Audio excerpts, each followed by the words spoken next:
true.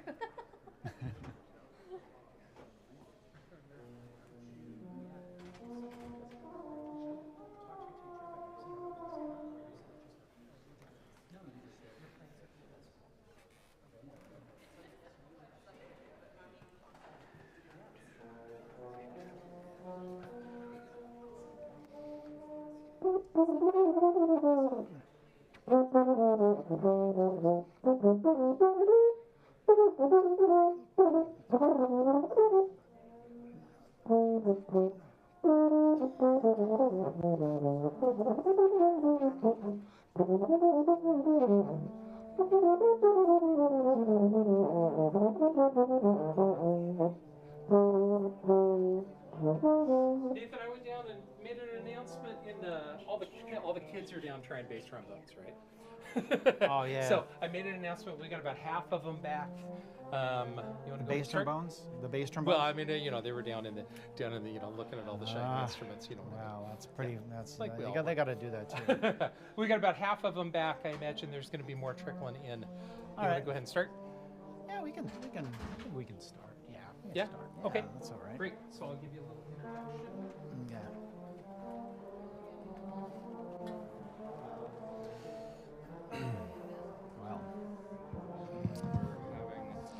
Well, welcome back. I know that we're going to have a few more people trickle in, but Nathan and I decided let's go ahead and get his clinic started. So just a word about how the rest of the afternoon will go, just as a reminder. And if y'all in here could be leaders for us with everyone, with friends that might not be back in yet, we'll have Nathan's clinic, and I'll introduce him in a minute and give him the stage. And then it's concert time, basically right after that. We'll take a little break and get the stage set, get some stands out on stage, and the concert starts with that all participation trombone choir. So we start with side by side and then do Mercy, Mercy, Mercy, and then our other groups of friends, trombone groups, play on the rest of the concert, okay? So we'll start with that right after Nathan's clinic. We can all get our horns up and come on up. We'll start with the all participation group, and then we have a group of friends called the Bone Squad, and then the PLU Trombone Choir, and then Matt Stecker from the Mighty Queen Brass and Winds has a trombone to give away. Thank you. You were ready. That's good.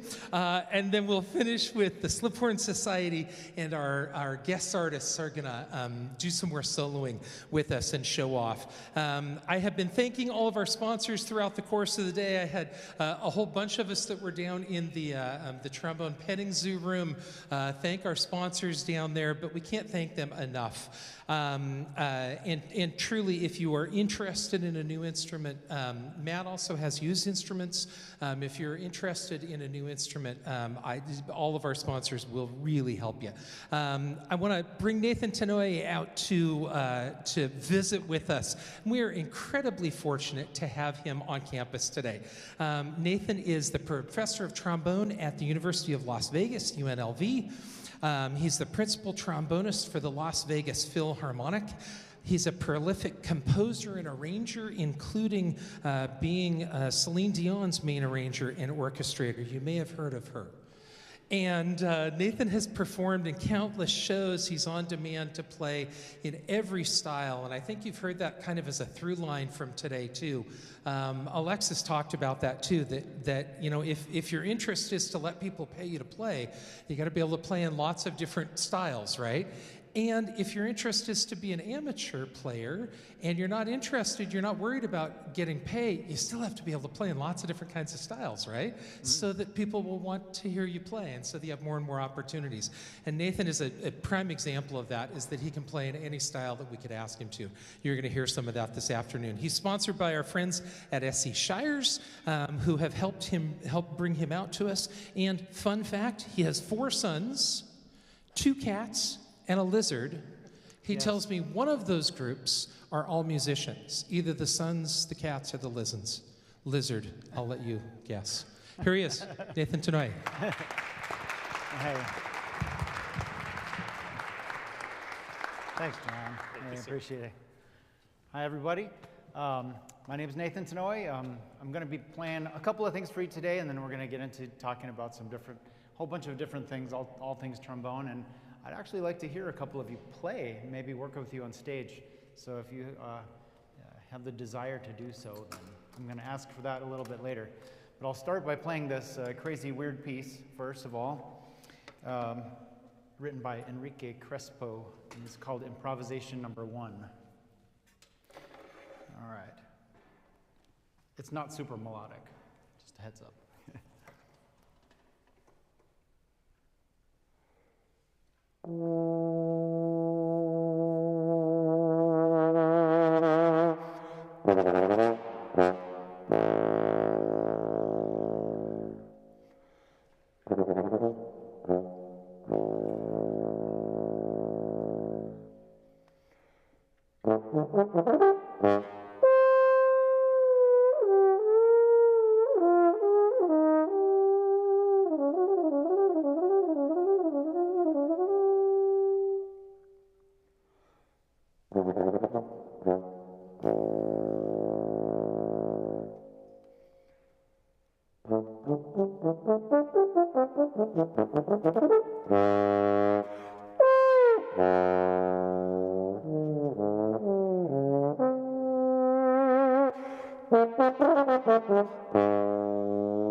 Is this thing still on? Oh, that's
It's kind of interesting playing with this on here. I can hear myself echoing through the sound system here.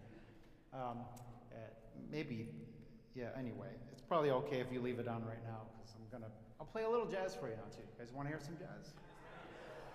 Okay. All right, see if you can guess what tune this is by the end here. I'll just take a little, solo here, so.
Anybody know that tune?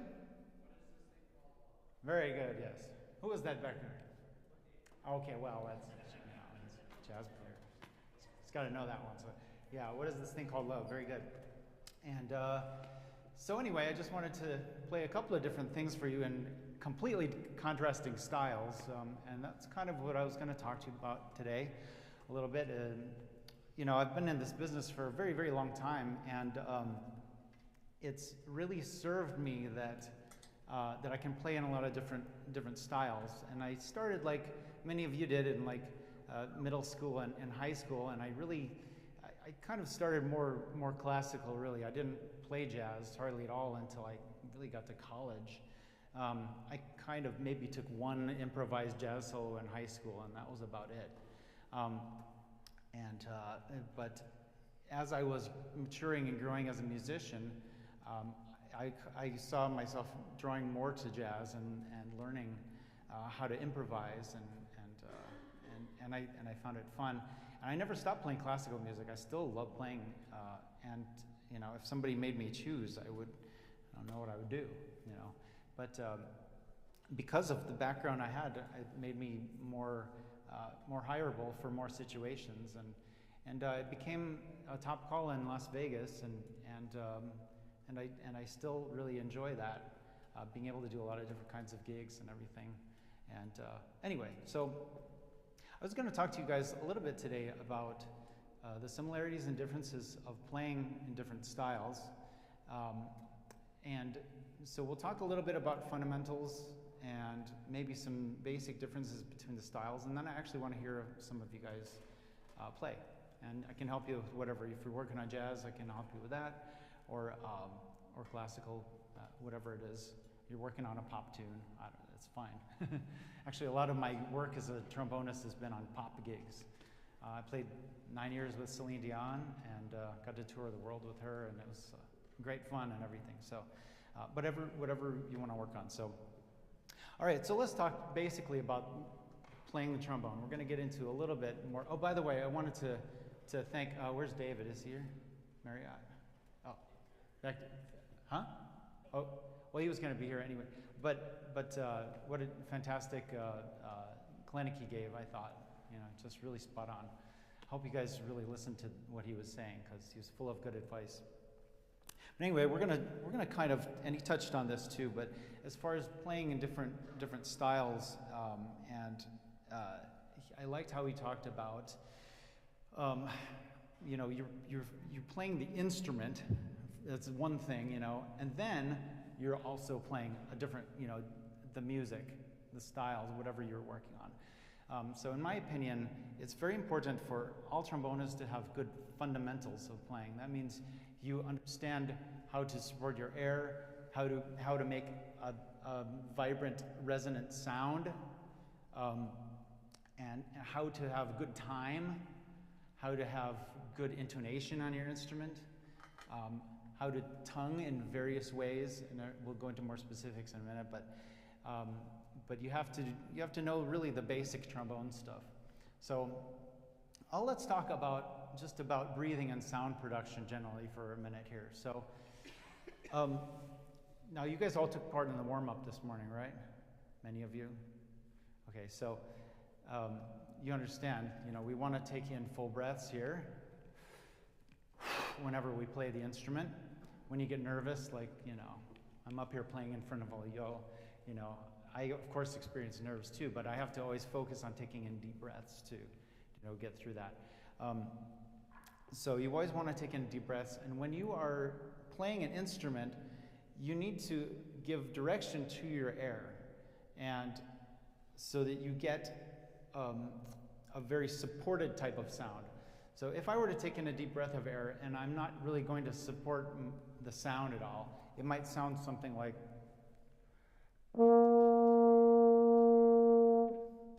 it's, you know, the sound is there, but it's not really, it doesn't have a lot of meat to it. So I think of whenever I'm playing, I'm giving a little push here. Okay? And depending on if I'm playing high or low or loud or soft, I'm using more or less air. But there's always kind of a push here. Okay? It's much like a singer, right? So you ever listen to an opera singer sing? It's really the same mechanics as singing, you know. I mean, singing well. You can sing badly too, but if you're, you know, it feels the same to me as.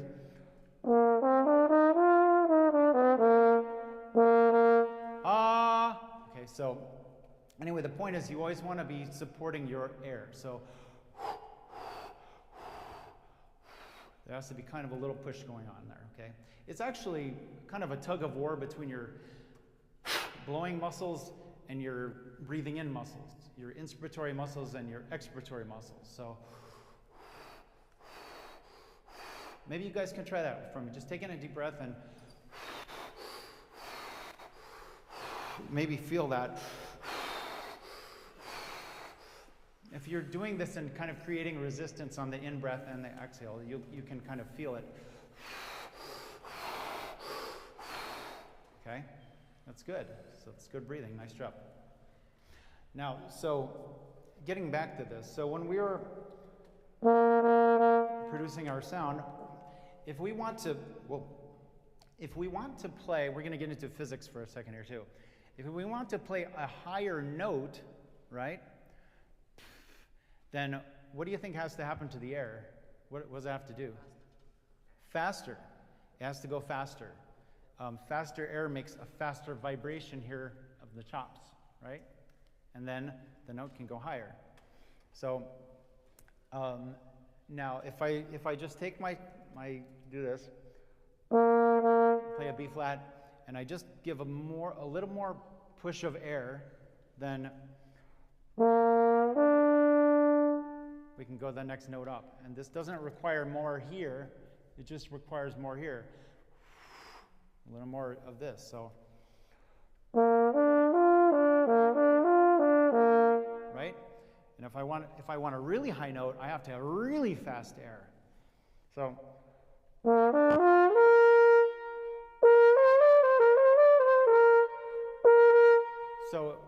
my air when I'm breathing in the middle, playing a middle B flat, it feels about like this.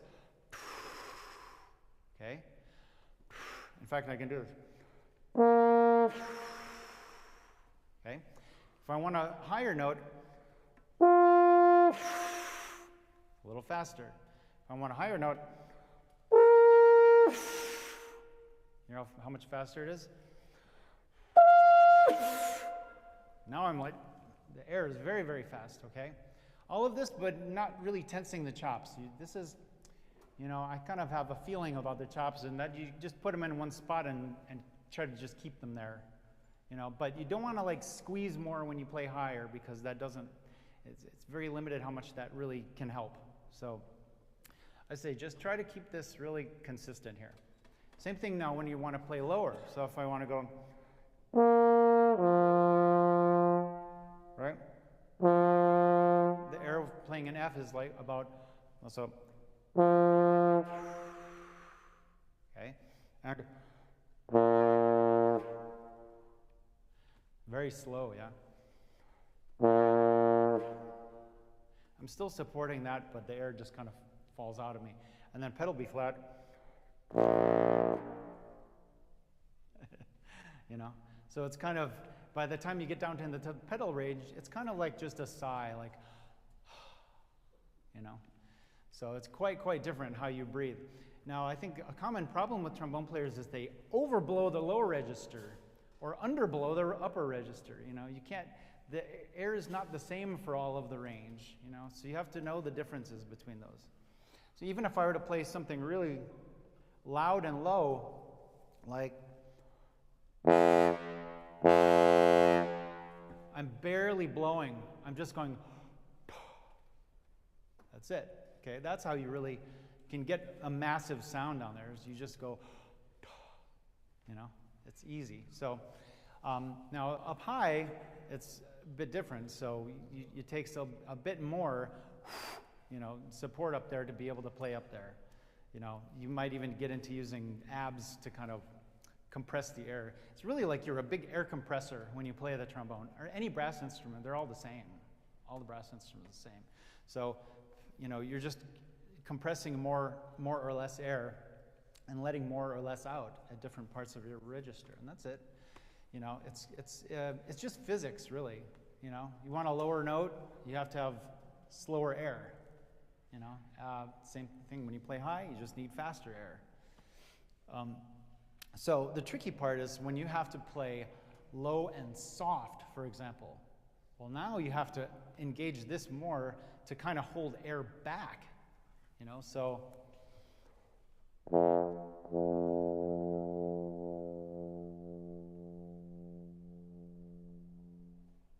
know, this is, you know, you can get as soft as a clarinet, you know, but you got to really be supporting that air. It's actually harder to play low soft. It takes a lot more engagement, you know, because you're really controlling that outflow of air. And when you play high and soft, then it's really intense. Like you're going to be supporting a lot more than when you're playing high and loud. So if I play,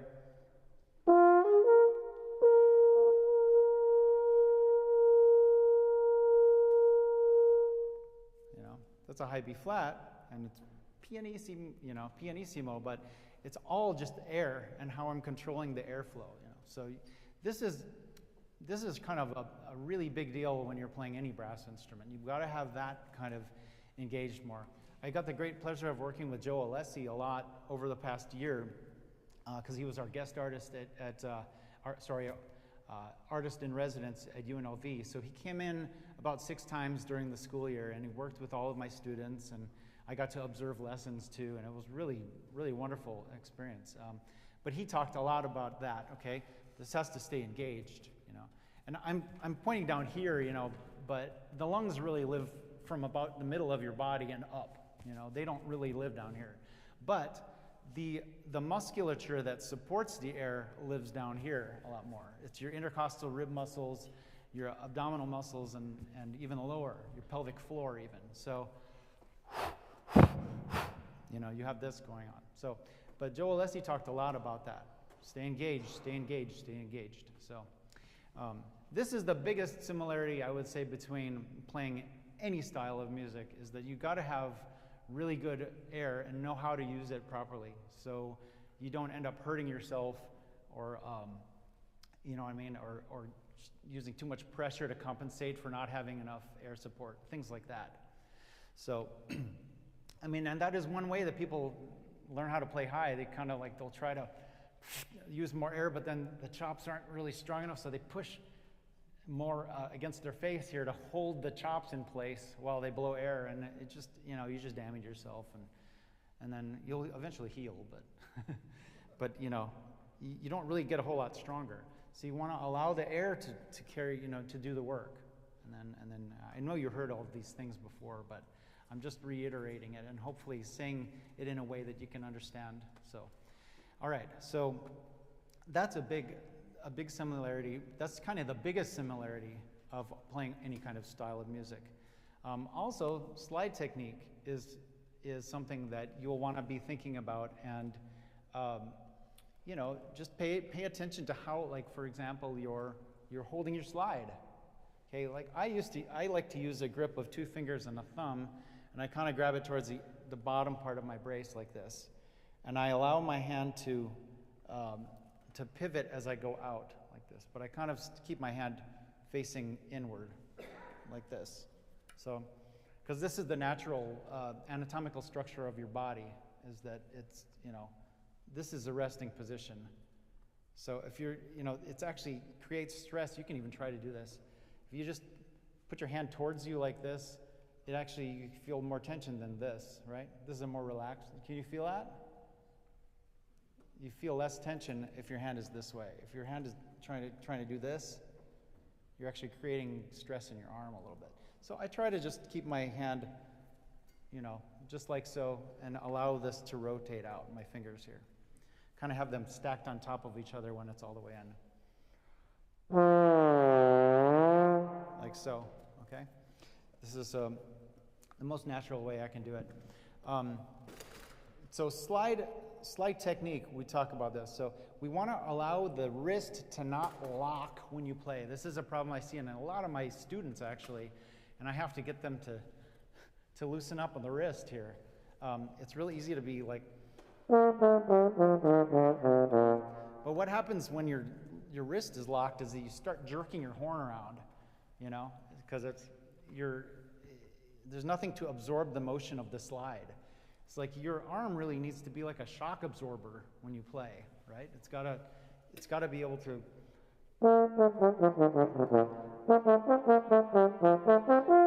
You see, like the wrist. I don't know if you can see way back there, but my wrist is not locked. It's a little bit. It gives a little bit.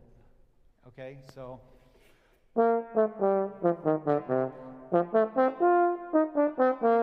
Okay, then I find I can get around very easily and move very quickly without jerking, you know, and it feels a lot better.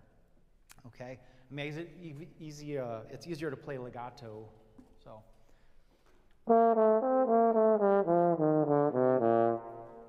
So it's not. See, it's like it's rocky, you know. But so the wrist can make a big difference with that. You also want to keep your shoulders relaxed too. If you're playing in a position like this, you know, where you have this cocked up here, or like there's tension, it also kind of works against you. So make sure you keep your shoulders nice and relaxed when you play, and you can observe yourself in a mirror. It's really easy, or turn your phone on, you know, backwards facing camera or something, just so that you can see what's going on with your body. But you want to stay as loose as possible, keep your chest relaxed and all of that. Oh, yeah, I hit the microphone. So All right, so with legato playing now, let's talk about that for a second. So you want to make sure that your slide timing matches your tongue, okay, if you're using legato tongue, for example, or at least the changing of the notes. You want all of this to be synchronized exactly together. So if I'm going to go,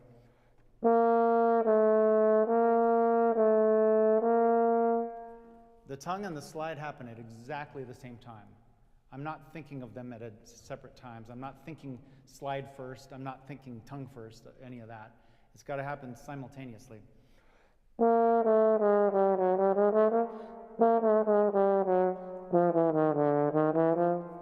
know, it's just like a timing thing, and you got to work on that.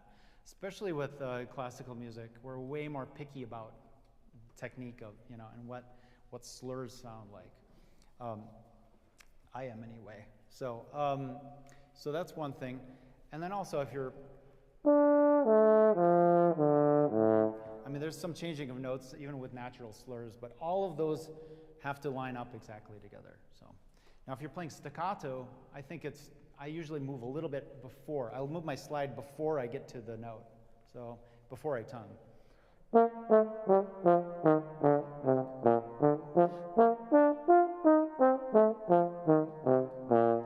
Because you have time to get there. Because there's not sound happening, you know, space. So if you have, generally speaking, if you have more space between the notes, you have more time to get your slide there. If you have no space between the notes, then you have no time to get, it's just like, it has to happen at the same time. So anyway, these are basic trombone things you can think about. And how many middle schoolers were there again? Can you raise your hand? Yeah, quite a few of you. That's awesome. I'm so glad you guys came out today. It shows that you're hungry and you want to get better. Love it. So anyway, so those are some basic things about playing the trombone.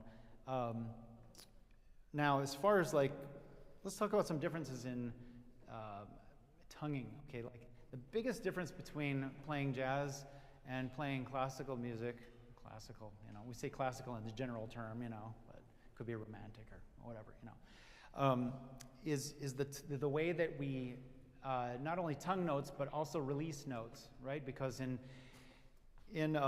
classical music, it's not generally considered normal practice to tongue stop the notes, right? Like you would in jazz. In jazz or pop music, anything commercial, we're tonguing the ends of notes. So that would be, if I do a tongue stop, you can hear that. It's a pretty hard ending of the note. Even if it was a long note, you know, you can hear me stick my tongue in the mouthpiece, and that's what I'm doing. You know, and so it's a very hard cutoff. And there's a reason why we like to do that in jazz and commercial music. That's because it's really a lot tighter and cleaner sounding when you're playing as a horn section or ensemble, you know, and it sounds cool. Now in classical music, we don't always want to have that aggressive of a cutoff. We like to hear the ring of the note. We like to hear the note resonate a little bit more. So we won't use that.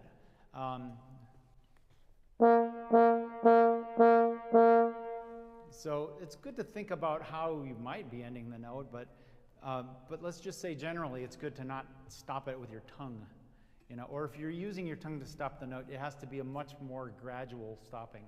I don't like that way. I actually, more often than not, if I'm doing staccato notes, like, I actually use my throat to stop the note. Now, this is kind of very like taboo, I know, but it's like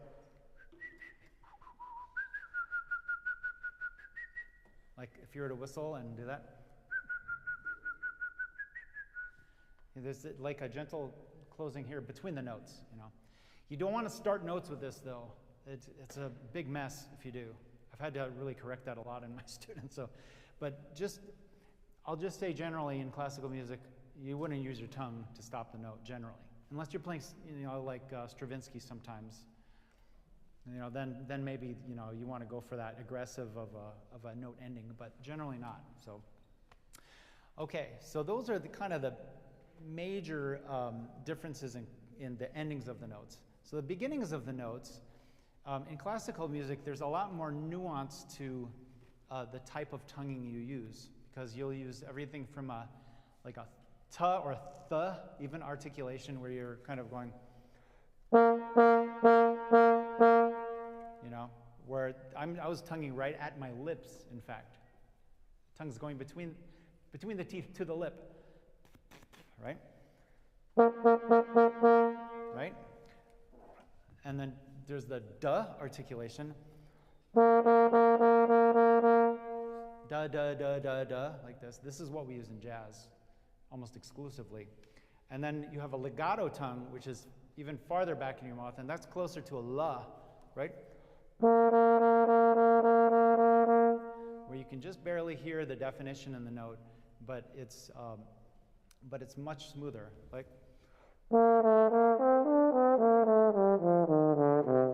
And it's used interchangeably with natural slurs too, when you're doing legato lines in classical. So, all right, those are major ones. There's even like na. Some people use na articulation, like. If you're doing like really tenuto stuff, na na na na na na na na. But there's different levels of tonguing there. With jazz music, you know, like I said, we're using almost always duh. It's either duh, dut, dit, dot, you know, dut. It's different syllables completely. So, like. You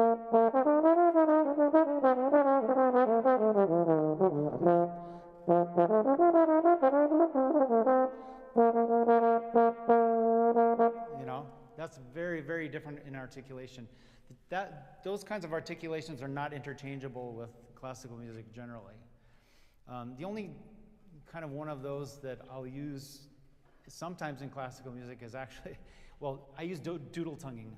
It's a weird thing, but I use doodle tonguing when I have to do really fast grace notes. Like, if I had to do something like that, or I'm trying to think of one of the Rochus.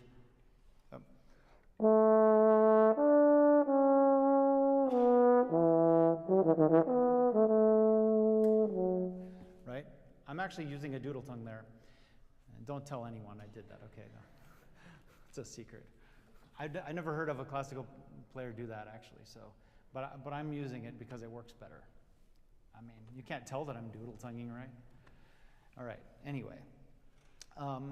So those are really the main stylistic differences, like that you might see technically, you know, these kind of technical differences. But does anybody have any questions about that? Yes? I've been dying to ask this question forever.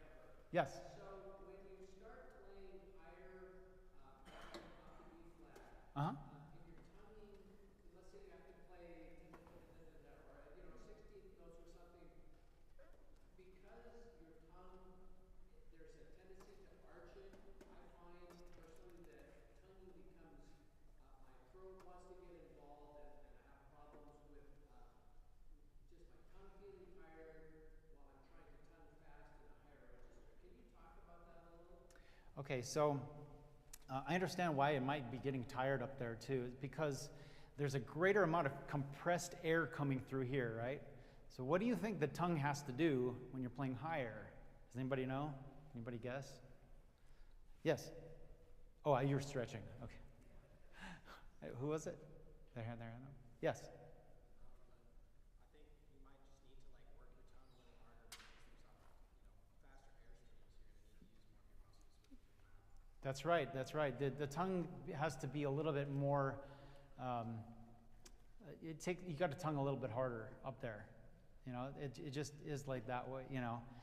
Like tonguing in the low register, if I'm going to go da da da da like on a low F,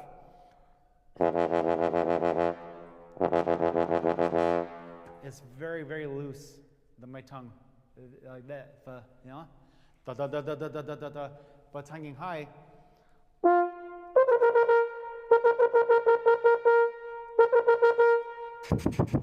oh, whoa, that's crazy. Okay, so it's a much more aggressive tongue up there, just to be able to, I mean, think about the physics of that. You have to be able to stop an airstream that's going like 100 miles per hour, as opposed to, stopping air that is, going 20 miles per hour. It's quite a difference in how you use your tongue. So, and you mentioned that it has a higher arc to it, which it does. And for that reason, I actually tongue in a little bit different place. If I'm playing higher, I'll tongue a little bit higher also, like on the back of my teeth. If I'm tonguing in the middle or lower register, I tongue between my teeth, like that. So.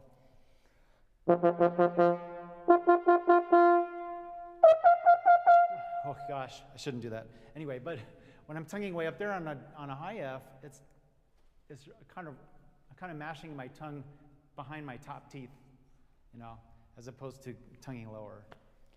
It's just, the physics of it. But does that answer your question? All right, cool. Does anybody else have any questions? Yes. When you're trying to play more legato with maybe a lighter tongue, Mm-hmm. how do you find the balance between light and too light, right? Like at home I'll play, listen back and it just sounds like more of a glitch than a slur. So finding the right level. Right. So if you're not hearing the articulation, it's too soft, and you want to just firm up the tongue a little bit. Okay. It's easy to go too soft. If you're going too much like la la la la la, you're not going to really. You have to be able to seal off the air somehow. Otherwise, you're not going to hear any articulation. But you want to seal it off for the very littlest amount of time possible for a legato tongue. So. It's kind of like just grazing the top of my mouth. I'm not even really, it's not very active. But if I went too soft, it might sound like, you can't really hear it. I'm moving my tongue, but nothing's happening, So you have to just find where it seals. I like to use, with my students, I say like the word little, but like the word little, but when you're saying the T sound in the word little, da da da da, little. You hear it kind of like just barely touches the top of your mouth, but you still hear the syllable, right? Little. It's that soft. That's how a legato tongue is. Yeah, this is actually, it's hard sometimes for jazz players to get. If you were kind of brought up more as a jazz player, it's hard to get that tongue happening. And it's also sometimes hard on the opposite side too, to get an articulation that is solid enough in the front, because they're used to going da da da da da, So, but yeah, it's a good question though. I would say like if you're having an issue with it though, just experiment with your tongue position too. Sometimes your tonguing, it could be too far forward or too far back, or sometimes you're just not really sealing. You're not making a seal. Your tongue kind of, when you do this legato tonguing, and we're getting very technical here, so please bear with me, but you're actually widening your tongue. Da da da da da da. It's very wide in the back. So actually, your tongue touches your teeth in the back, your molars. Okay. Da da da da da.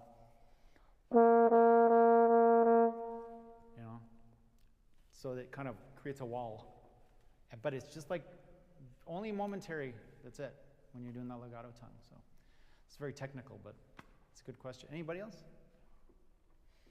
Yeah. How should I work on expanding my range without pushing the mouthpiece up against my face? Well, I'm a big fan of glissando studies. I use them every day. I practice glissandos because I use it to work on my range and my sound, just general sound production, and keeping consistency here. So, I would just start in the middle. Start in a part of your range where you're really comfortable and this feels good. It feels even and like your embouchure is real stable.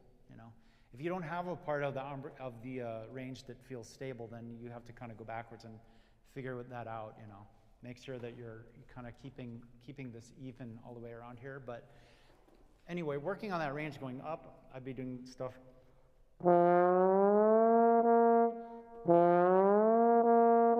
If the B flat feels good,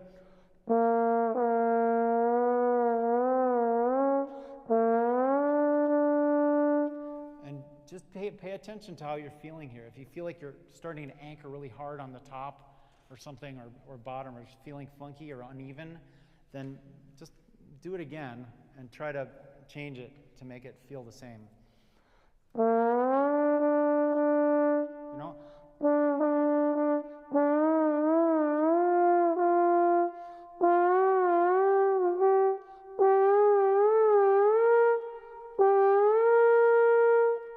See, that felt really even and easy here, you know. And if you're getting to that point, then you know you got it, you know. So, do you feel like you anchor really hard on the top or bottom?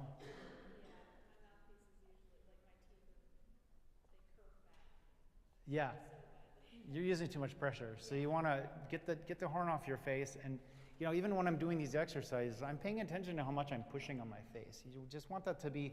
You only need to use as much pressure as you have to keep the air from leaking out. If I use not enough pressure, it's like this. You know, but so I'll find where that is. That's how much pressure I need. So you can try the same experiment at home. Try just playing a note. Go too far. Nope. You know, no pressure. Find where the note can come out, and that's the right level. But if you're, you know, if you're getting really sore after you play, or your endurance sucks, and you know you're getting tired a lot, and you know you might be doing, you know, too much pressure there. So it's a real issue for brass players, but it's kind of easily correctable if you actually, once you start getting that air support in place, you're going to feel less need to do that, because you'll feel like you have a lot of power from beneath, you know. Then it's like, oh, all of a sudden my chops are strong. Oh, okay. Yeah. It's quite nice actually when that happens. So, and it can happen pretty quick actually. You know. Do you have your horn with you? Yeah. Do you have something you can play for me? I have a Rochute book. Do you know any of those? No? Okay. Well, we can play a scale. Come on up.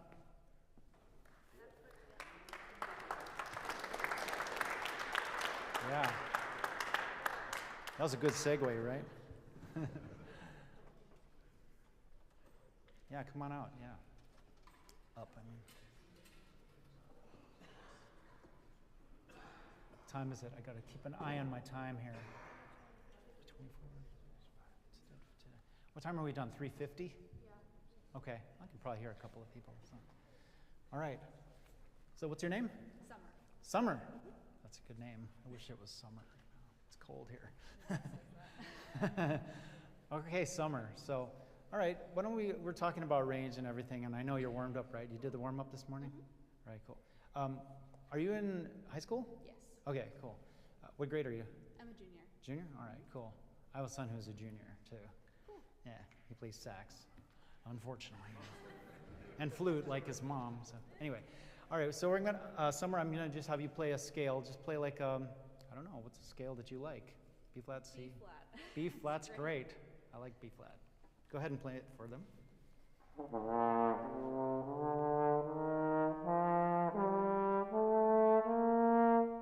Okay, good. Can you keep going up?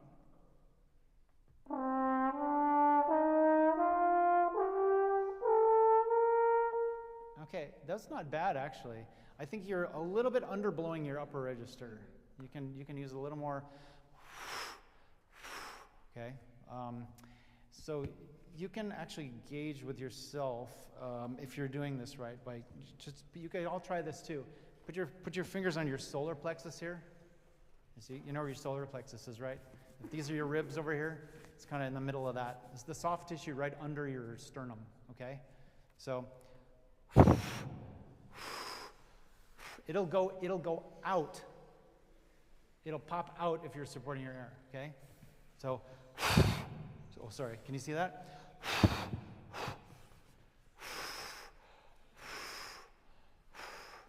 Okay, it goes out. This might be going in, but this is coming out. So, you mind if I? Okay, go ahead.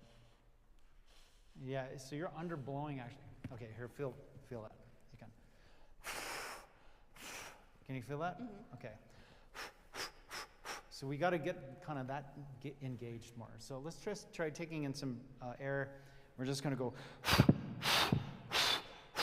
blow aggressively like you're going to blow out the candles on a birthday cake.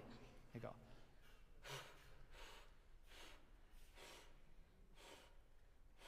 You can do nearly more as than much that. as you were You can do doing. more. Like you got to blow really far. Here, I'm going to feel, okay. You got to blow all the way to the back of the hall. There you go. There you go. There you go. There you go. That's it. You feel that? Okay, so now you're going to keep that engaged whenever you're playing. No matter how much air you're letting out. But so let's try and take that now. We're going to do a B flat scale from the middle up. Okay, so go. And in fact, let's do air attacks like we did on warm up. So you're going to go. Okay, and then do you mind if I check you while you're doing this? Okay, go ahead. Okay, can you just do air attacks, no tongue? Just, okay. Good, now see? Good, D. Good, get more tense. Good. Very good, G. Good. B flat, you got it. Oh boy. Yeah, I know, B flat's hard. That was great, though. Yeah. That was great. So just keep that in mind as you're playing, you know. You always want to have that there, you know. It's like a constant air pressure coming up like this, okay? And then, you know, like I said, depending on what you're playing, how high or low, like it's going to be more or less pressure, you know. But that was really good. You got, I mean, I would say you were really, really strong up to your G and A even, you know, and then B flat, you just got to do it more. But you're going to get it. Like I could already hear that. Better, so. Chops already feel better? Yeah. Look at that. Look at that. Got to have a hand for Summer.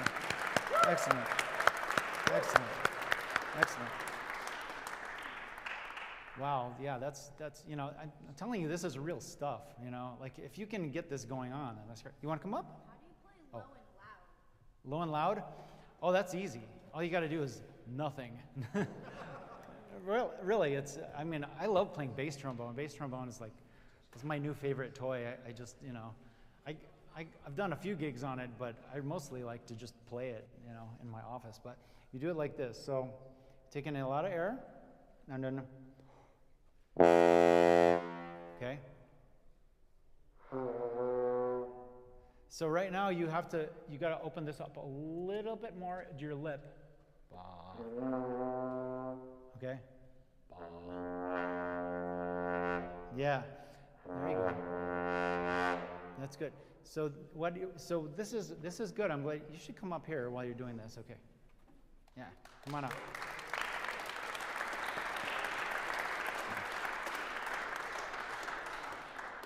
Yeah. Okay. So, can you play that low F for them again?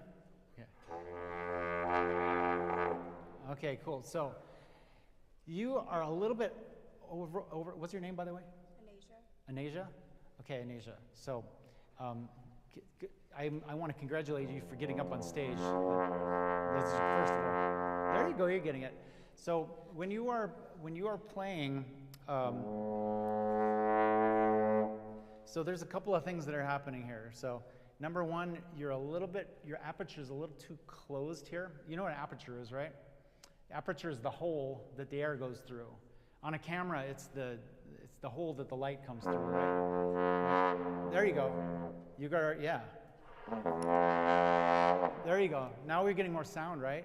You're opening your aperture more.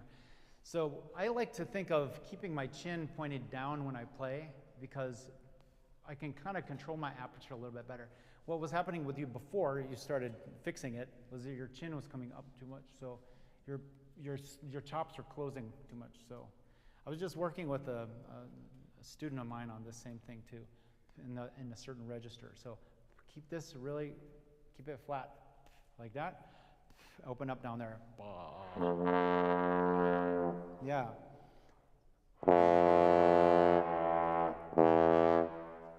Oh. You tuned to E? Oh, anyway. That's okay. That's okay. No, yeah, you just hadn't tuned the valve yet. No, that's your overall tuning. Okay, that's right. You don't need to mess with all of that. But I think this one needs to come out more. This is for your F valve. You guys, has anybody ever gone over tuning with you on bass trombone? Well, there's a lot of different opinions about tuning on bass trombone. Some people just leave the thing in all the way and they just figure out how to adjust for it. I actually tune my valves. I tune my F valve, which is this one here. I tune that to F so that the F is in tune with it pressed down. And then, right. And then the other valve is a G flat valve. So if you, right, so I'll tune that to G flat, and then the two together make D. Boom.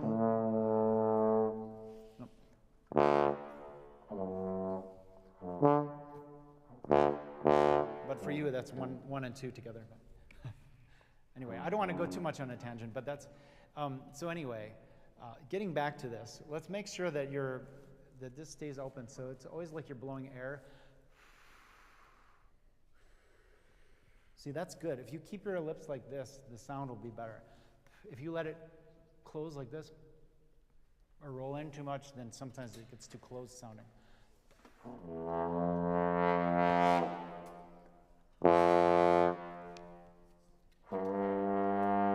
You can even think of letting the lower lip roll out a little bit.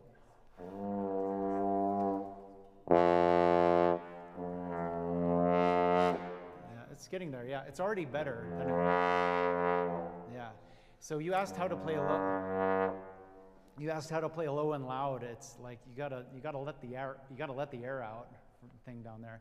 But also the other thing that was happening was that you were kind of pushing against this closed aperture, so you were getting a really like forced sound like that. So what you want to do is open the aperture and relax the air a little bit so that it's not forcing it out. So.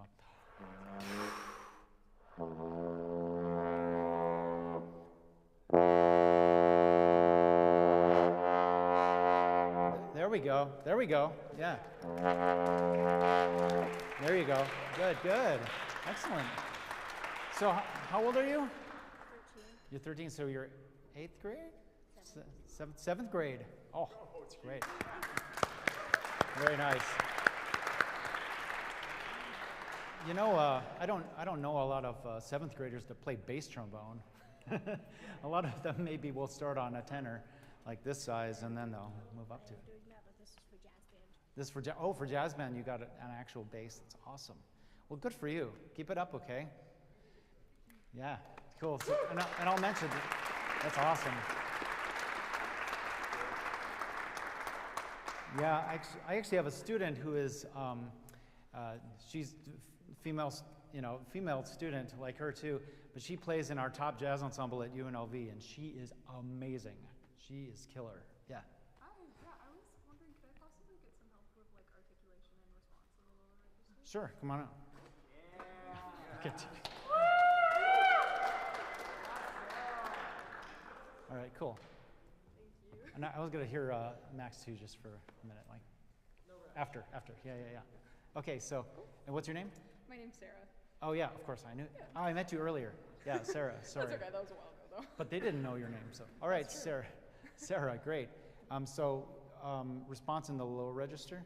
Yeah, specifically like in like the F register actually too. But Great. Can you just play me like let's play me like an F major scale going down, or like you want to go with the single trigger range? yeah, that'd be great. Okay, so play me a B flat scale then, starting a low B flat and going down.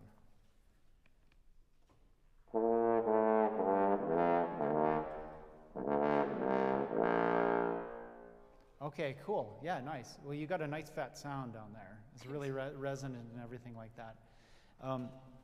Okay, so try articulate and go like, little shorter notes. Can you play more like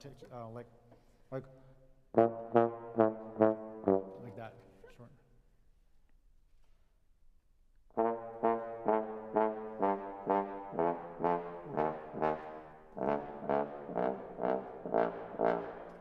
Okay, cool. So there's a little bit of a delay on the attack. Like it goes like this a little bit, and you want it to be like that, right? So, so that means that somehow the air's not quite getting there. So sometimes people get other parts of their body involved in the sound production, but we want it to always be a clean airstream straight from here out, right? So I think maybe your throat might be getting a little bit involved with this. I kind of hear it. There's a little bit of like that. So, and this is it's a tough habit to break for students, I know. So you have to do a lot of air attacks down there, where you're really just blowing air.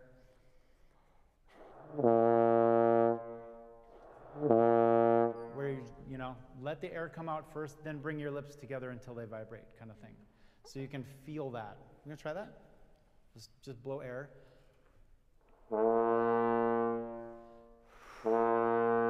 There you go. Good. A. There you go. Yes.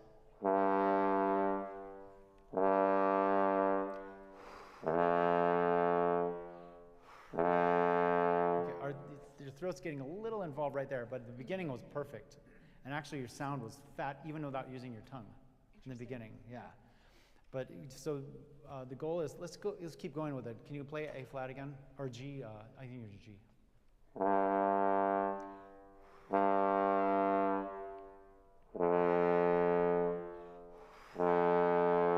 Good. Just blow air.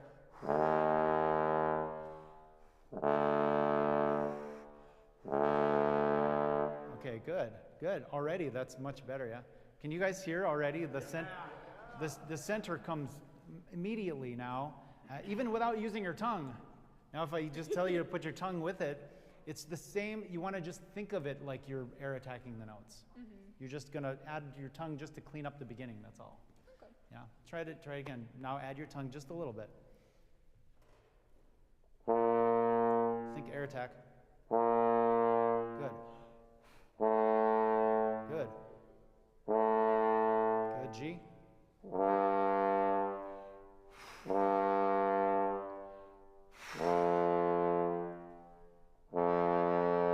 Good.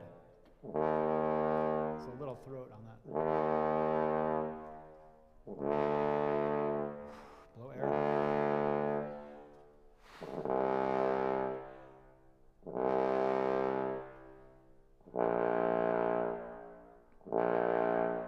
Good. So that's already a lot better. Yeah, you can give her a hand. Absolutely. Much more solid. That's already, and so, you know, and I can hear, because I've worked on this particular issue a lot, but I can hear it creeping in a little bit as you're going lower, but, and it's not going to correct overnight. This is a harder one, I can tell you. But if you keep doing that type of thing where you're just focus on blowing air without getting anything involved with it, just, you know, allow the lip to just vibrate too, you know, just that can be the fundamental there. Okay, that already fixed it a lot though. You know. Sweet. Good job. Thank you Nice. so much. Yeah. Thank you.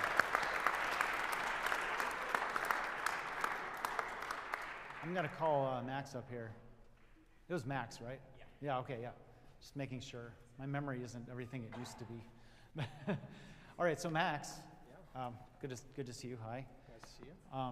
Do you have something you would like to play for them or anything? Nothing off the top of my head. I just had more of a question on, like, when I'm going through my practice sessions, I spend most of my time on classical stuff, and then I end my practice session with jazz. I feel like stylistically it's a little harder for me to kind of transition there. Do you have any tips on, like, what I should be doing?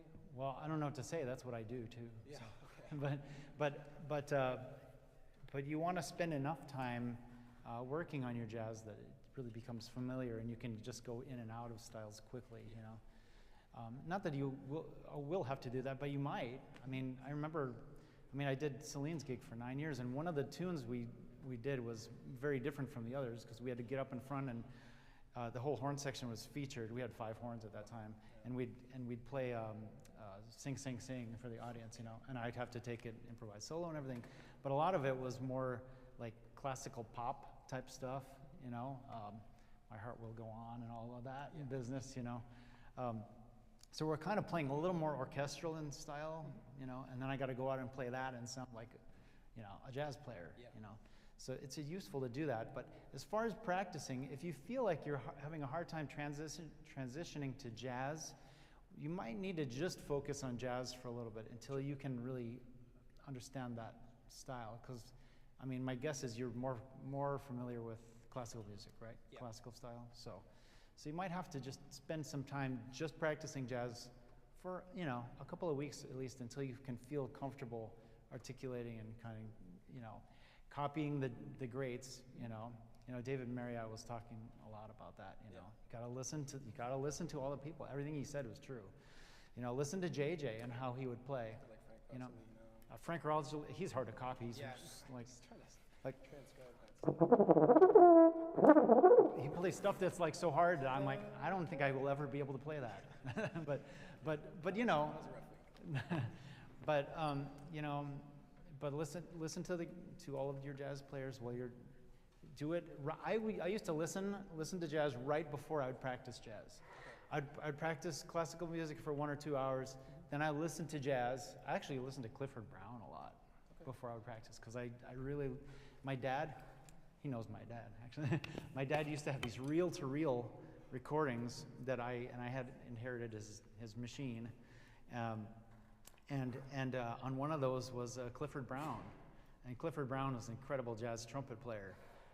And so I'd listen to that every time before I practiced, but that gave me the inspiration and the ideas to actually play, and I had a good model there. It's really important to have a good model for that. So you might spend a little bit of time, or maybe just weight it more heavily, you know, in jazz for a little bit until you get more familiar with it. Then you can flip-flop back and forth, but it really is two different brains when you're going between styles. It's like how I play that piece or anything classical, or if I'm, you know, we played Shostakovich 5 like a couple weeks ago, and it's the style is so different from playing in a jazz band or whatever. You just have to have different models that you're trying to mimic. You know, that's the only way to get good at it. So, but anyway, yeah. So you're gonna play something? I don't have anything off the top of my head. Do you want to do like a Rochu or something? Sure, we can do a Rochu. How much time do we have? Oh, we have like 6 minutes left. Okay, I think, right? Yeah. 50. Yeah. Okay. Well, that's enough time to do a little bit. So I won't have you play the whole thing. Sure. I'll have you just do a little bit of one of them. How about I don't know. You know this one? Yep. Okay. Play number 4.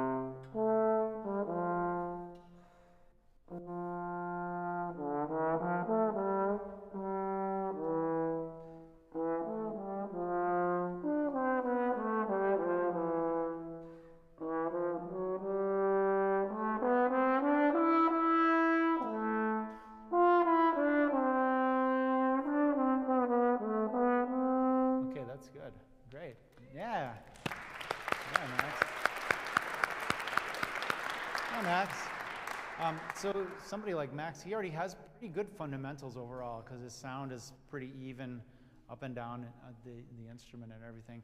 For you, it's more like fine-tuning little things like some of the, I see you actually adjusting a little bit between registers. Yeah, I've been trying to hammer that out with the marquee recently. Yeah, that's good. You keep doing that stuff because it's so good. Yeah. You know, I started doing that stuff. We're talking about that glissando exercise. I started doing that this past summer. That's when I discovered it.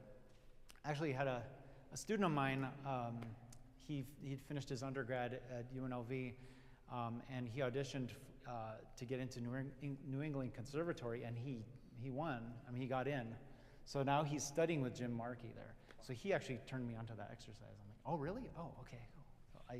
So then I started doing it too, and boy, it's helped a lot. Yeah. So that's the way to do it. You just want to make sure that, you know, I see when you're going, when you doing that slur down, you're actually anchoring more on the top lip as you go down. Okay.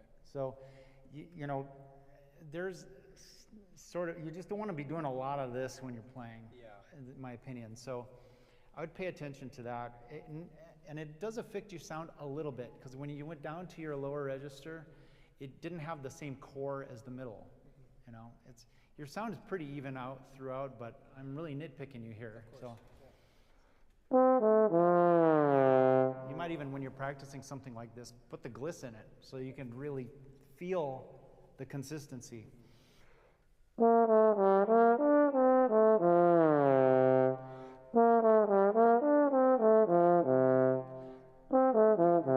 So, you know, and when that feels good and like you're not like tweaking a bunch of stuff, then you'll know you have it. But that was pretty good, actually. I think, but the slurring was pretty good overall, I would say. I mean, it could be a little, like the timing. I mean, but look, I've been working on slurring for 40 years, so, you know, I've been at this a little bit longer, but. Try and catch up. But, you know, I'm still working on stuff, you know, like you never really stop learning stuff. I mean, hopefully, you know, but anyway, yeah, that's great. That's all I got for you. And then we got to end, so thanks, Max. All right. That's fine, yeah. We have about 3 minutes. Does anybody have any other questions? Yes? So I have a May 4th concert coming up, so you can imagine we're going to play some Star Wars. Oh, yeah. May the 4th be with you. Questions about clarity in triple tonguing. Yeah. I've gone back and forth between da da da da da da ta ta ta ta ta, but I feel like I can never get that like clarity out as I can with single tonguing. Yeah, so I triple tongue really weird. I actually have 3 different ways that I triple tongue, like all of the ways, actually. But one of them, and in particular, we've done Star Wars concerts before with the Philharmonic, and the Imperial March is the one with all of the triple tonguing. I'll actually, when you have a string of 6 together, I'll actually double tongue. I just alternate. So.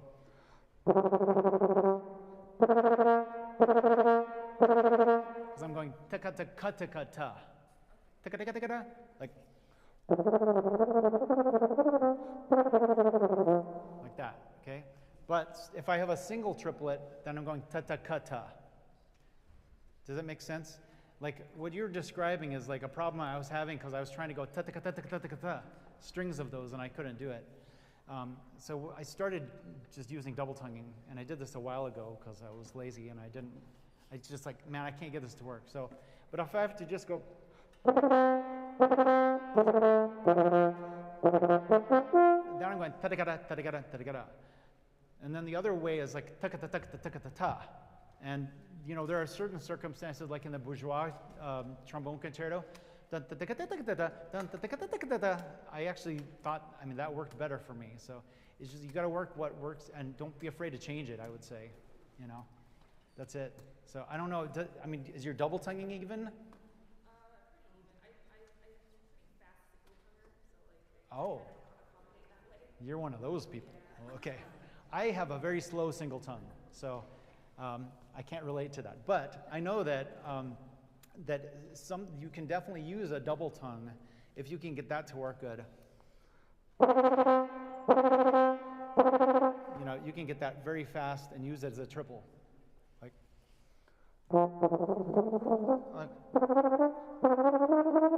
you know, you just like, just double tongue in triplets, you know? I don't know. I don't know, double tonguing and triple tonguing has always been I could always just do that since I was young. I don't know why. I mean, maybe I heard you do it, actually.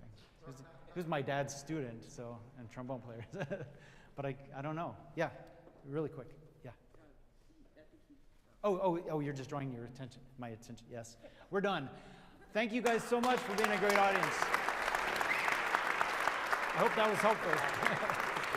Thank you, man. Appreciate that. Okay. Oh, Everybody help me thank Nathan Tanouye one more time.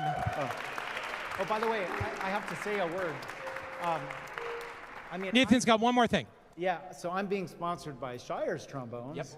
And I just wanted to let you know that, you know, these are amazing. So you should definitely check these out. I know a lot of companies are making good horns nowadays. This one was the best one I've ever played on. This is an Alessi custom, and I got a cut bell on it too, so it travels real easy. It's a flat case. Okay, that's all. Thanks. Shire's artist, Nathan Tanouye. Two quick bits of housekeeping. Can I get some? Thank you. Two quick bits of housekeeping, and then we'll take a short break and convene for our concert. Remember, as part of the concert, the next to the last thing on the concert that's going to start in just a few minutes is the trombone giveaway. There you go. Next to last time, maybe, that you get to do it. Must be present to win. So students, if you know that your band director nominated you for the trombone, make sure that you're here so that Matt can give you the trombone in the concert. We're going to take just a couple of minutes as a break. I'm going to do the same thing that we did for the mass rehearsal. I'm going to pull the racks of stands out. Hopefully we'll have a few volunteers come up and help me spread stands out. Please be efficient with your case. For all of us who have a trombone in our hands, remember, we want to spread out just like we did for the rehearsal, and we're the first things on. So once we get all the stands out on stage, if I could get a handful of volunteers up to spread those out, that would be awesome. And then we will convene on stage, use the restroom real quick if you need to, and we're going to go bing, bing, bing through the 4 groups on the concert and have some fun with each other. All right, we'll convene on stage in a few minutes.